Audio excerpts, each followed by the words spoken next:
Hello, everybody. Thank you for joining me right here in Solomon's Temple. My name is Solomon Zanga Shams. Once again, they call me Uncle Solomon. It's so great to have you here, and I hope you're doing very well. Please make sure you use the comment box, the section. Let us know where you're watching from. Let us know who you are, and say hi to somebody. Yeah. So, if you can please also subscribe to the YouTube channel, I'll really appreciate it. Make sure you check it out and share the videos, man. Well, why I create videos is for us to share, just so somebody, there are a lot of people who are under the influence of charlatans, of false prophets all over.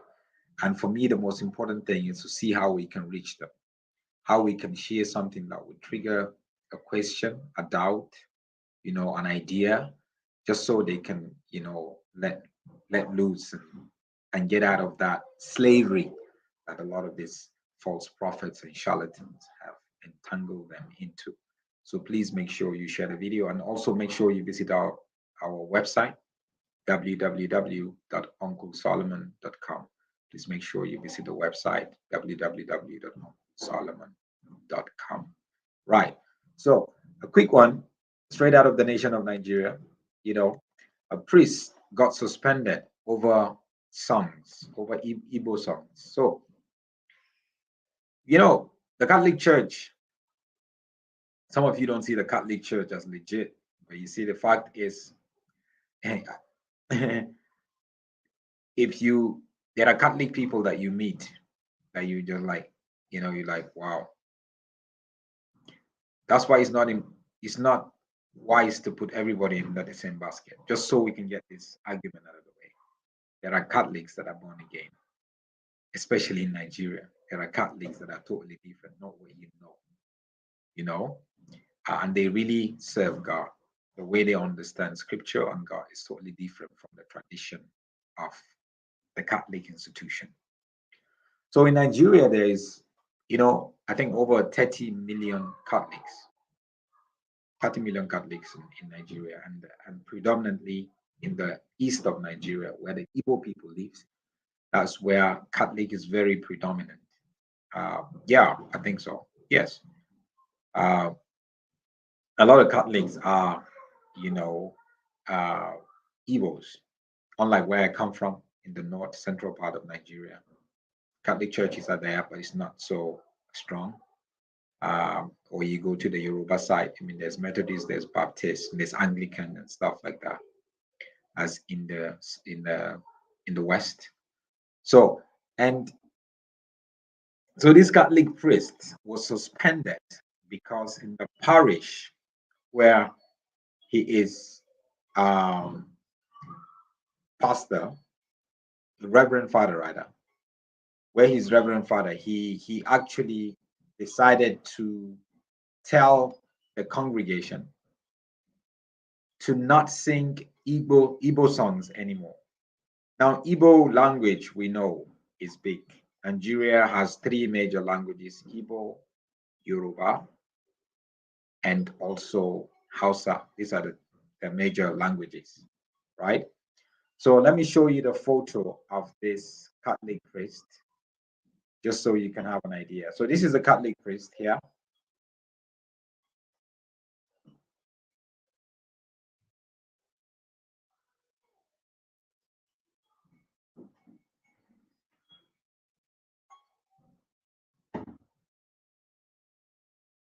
Sorry about that. So this is a Catholic priest who was suspended by the bishop of that area. So he leads a parish. He's a Reverend Father, so he has a certain parish that he's been leading, and he was suspended. And this is actually what happened. Let's take it from the top. So Reverend Father James Anelu was said to have argued, not this one. Let me see. Yeah, this one here. A Catholic priest has been sent on an indefinite leave of absence. That's what they call it, by the leadership of the church over some discriminatory remarks. So they felt his remarks were discriminatory. That is, he's discriminating against a certain group of people. And in this case, language, maybe in this case also tribalism, right? I'm not sure what language he is, but I think he is Yoruba himself. The priest was said to have banned the use of Igbo songs and choruses in any of the church's activities at the Holy Trinity Church, Ewu Owa, Berigwe, in Ikorodu, in Lagos State, in Nigeria. So that's his parish. He's saying, look, we don't want, especially when there is mass. I don't know the Catholic traditions that deep, but obviously we know they have mass. Anytime they have mass, that they actually use Igbo songs and all that kind of thing. And when you hear that, the first thing is you're gonna jump and say, look, why should you ban songs, right? And I think that's what any one of us would do. But it's always good to hear his reasons why he decided to do that. And in the second clip here, here is actually said, Reverend Father James Anelu was said to have argued that the Igbo people tend to dominate the church everywhere you find them, and as such must be contained. So it's a problem here. Like I told you, a lot, the Catholic Church in Nigeria is stronger amongst the Igbo people. And here, him being a Reverend Father, I'm sure he has seen quite a lot of it. And here he's arguing that, they tend to dominate everywhere you find them. They tend to bring in their own culture, their own language. And this is a location in Lagos where we're talking about, in Ikorodu, in Lagos.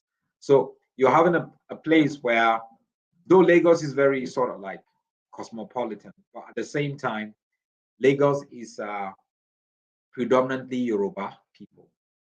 So Yoruba don't understand Igbo. So Yoruba and Igbo is not like Osa and Zulu. It's not like the Nguni languages, or it's not like Sutu and Tswana. No. There's no similarities among them. If you want to understand the other language, you have to learn it. That's what it is, right?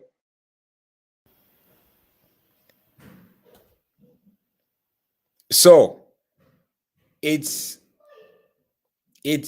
is definitely going to be a bit shocking, because he is not a Yoruba person, and he's leading a parish in a non-Yoruba area. Maybe that's what he's trying to defend. And he made a point, and I think I totally understood his point here.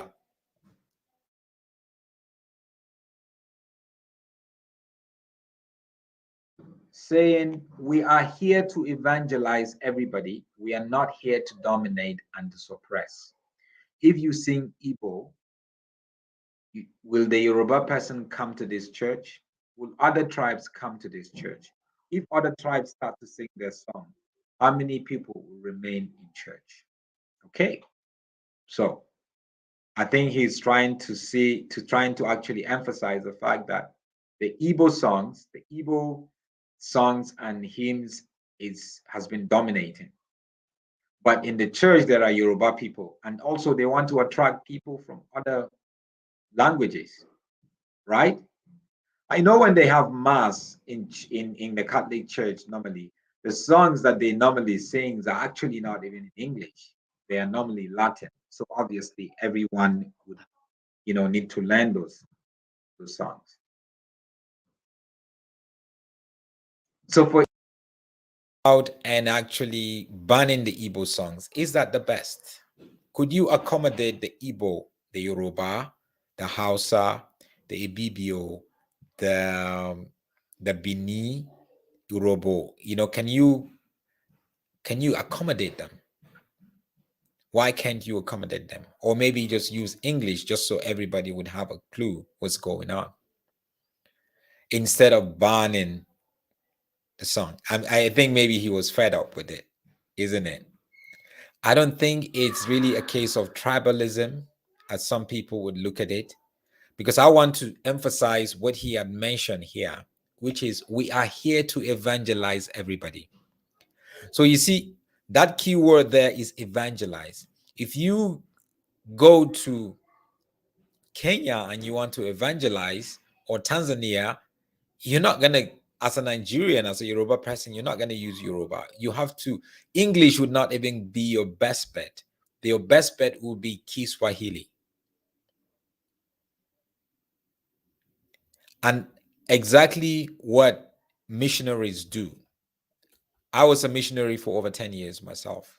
And I know the implications of that. I know people who went to China to evangelize and they had to learn the language. Or they come to Africa to evangelize in Kenya, but they don't want to use English. They want to use a local language because they want to be accepted. They want to be accommodated. They want to draw people. So they want people to know that we're in your community and we belong here and we are one of you. That way they have to learn the language. I know missionaries who would have to go and spend a year or two learning a language before going into a country, either Arabic.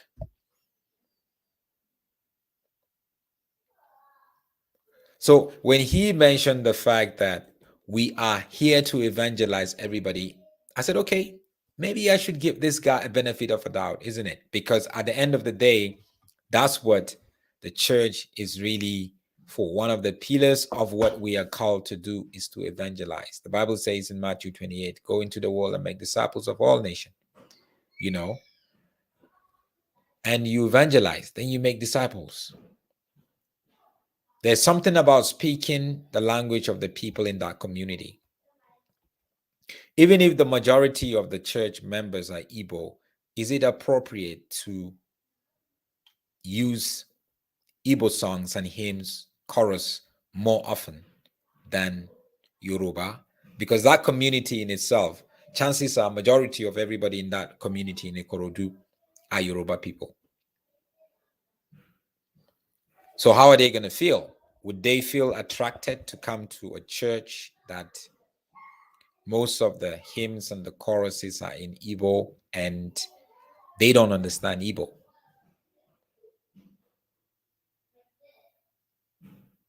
I mean, I know Igbo people. Igbo people that when they come in anywhere, they want to take over. So that's how my Igbo people are. So you understand that. But how about you accommodate the Yoruba, even though you're in a Yoruba area? Maybe you accommodate Yoruba to a certain level, maybe much more. You accommodate the Igbo, you accommodate other languages, because God is a God of diversity. The Jews, the Gentiles, the Greeks, they were all accommodated by Jesus. Accommodate everybody. And everybody needs to compromise because not everybody is going to be happy about it, but that's the way to go. We know that we have people from different tribes and tongues. So this Reverend Father was suspended indefinitely for doing that. And he did that when in church, when the mass was going on, which I felt it was too awkward. You cannot do that in church. You can come back later. And he said, like anybody who has a problem with him should see him after the mass, not during the mass. Which I felt the way he handled it, he could have done better. That wasn't the best way to handle it.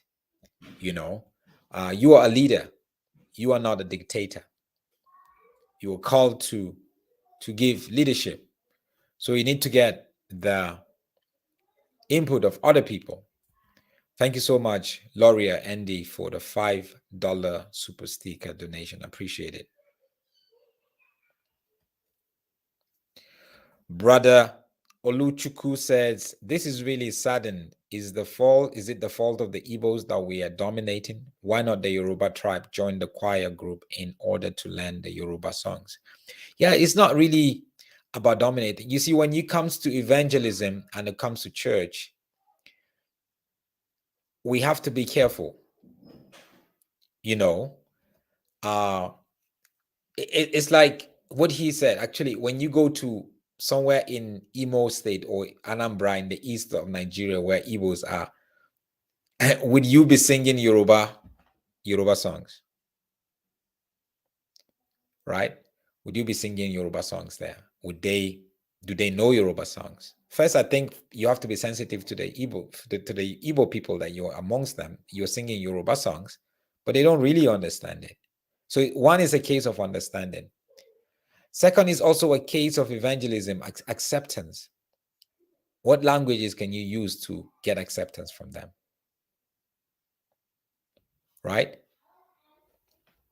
Olochukwu is still saying, Uncle Solomon, it's not true that we always want to dominate. We're just very proud of where we're coming from. We're also proud of, every Nigerian is proud.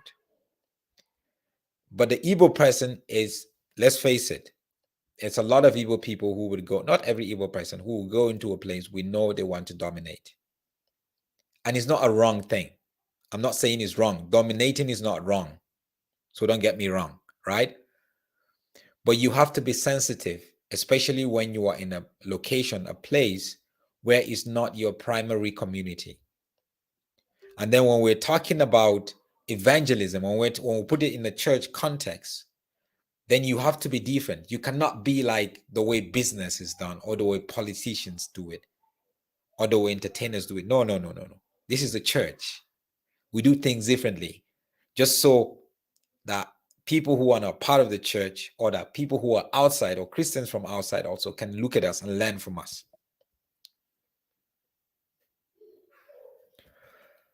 Watching the Hawk said, Chidima Ikwe, this case is different. It's important we taught different local songs in church to unite the church. That's what is important.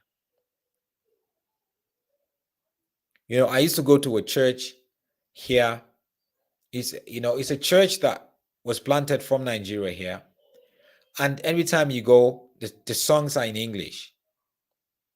But you see, we're in South Africa, in Johannesburg, a majority of South Africans, they love one of the best part of the Sunday for them is not even the preaching and teaching, it's the songs, the singing. But then we'll go 3 Sundays, not one South African Zulu or Xhosa or Sotho songs. And with my missionary mindset, no, that's not okay. You're here to reach the people in this community. That's your first priority. So if you plant a church in Ikorodu in Lagos, your first priority to people that you want to reach out to are the Yoruba community that are in Ikorodu, because that majority of that community is Yoruba, not the Igbo people. No, that's not your first priority. Yes, you want to reach the Igbo people, but I'm saying your first priority is the people in that community. Because why did you plant the church in that community anyway? God told you to do that because there are people to reach, isn't it? It's simple. It's very simple. Watching the Hawks also say we should encourage singing tribes songs and teach each other who do not understand. Very much. Now, that is the church. That is how we should be. We must teach each other, and each other should take the time to learn the songs in other people's language also. It's important. Very, very important. Favor said, thank you, Uncle Solomon, for standing for the truth. Welcome, Favor. And Chizoba says, Igbo songs are deep with meaning. So when you sing it, it speaks to your inner being. Very true. Very true. You see, the Yoruba person will tell you the same thing also.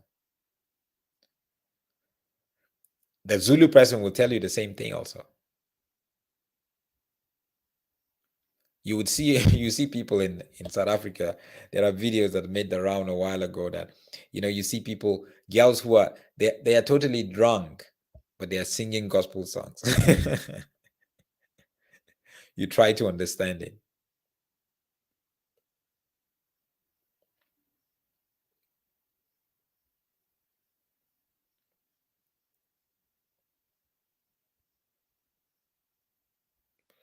Patrick Eze, you made a good point here. I think he was carrying everybody along. Yes. You have to, because the majority of the 70% of the church is Yoruba or Igbo, or if it's Igbo, doesn't mean everything, most of the things is going to be Igbo. Or because 70% of the church is Yoruba, it means most of the things need to be Yoruba. That's one of the problems I have with Redeemed Christian Church of God. Some people even call it a Yoruba church, even though I don't want to call it a Yoruba church. But that's one of the problems that I have with Redeemed Christian Church of God. Almost a lot of things, not everything, a lot of things is done from a Yoruba perspective.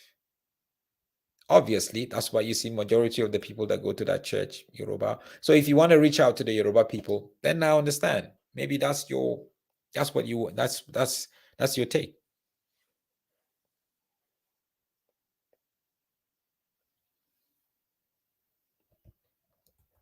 Obviously, says in an English service, Igbo songs dominate. Haba, it's not fair. This suspension is not fair. Yeah, I don't think his suspension should be. I don't think his suspension is appropriate. Yeah, he made mistake the way he handled it, but I think his intention was fair. It was a fair intention, though his delivery of that intention, I think he could have done better. But then the suspension in itself, for me, I don't feel it's right. I don't feel it should be done. The way it was done, I don't think it should be done that way.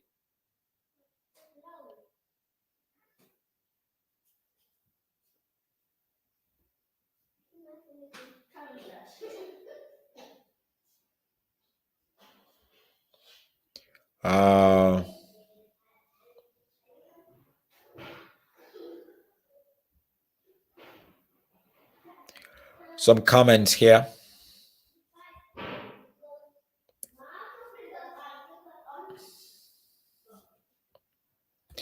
Evelyn says the church musician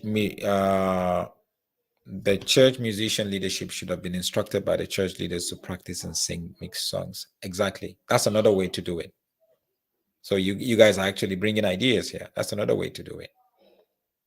We have to be intentional about this thing where we're inclusive. Because you enjoy your own song doesn't mean we just have to be doing your own song most of the times or whatever. We have to try to mix it up. Lauria says, then Uncle Solomon, why not invite the Yorubas to offer songs also? That would have been a better approach. Good. Another suggestion.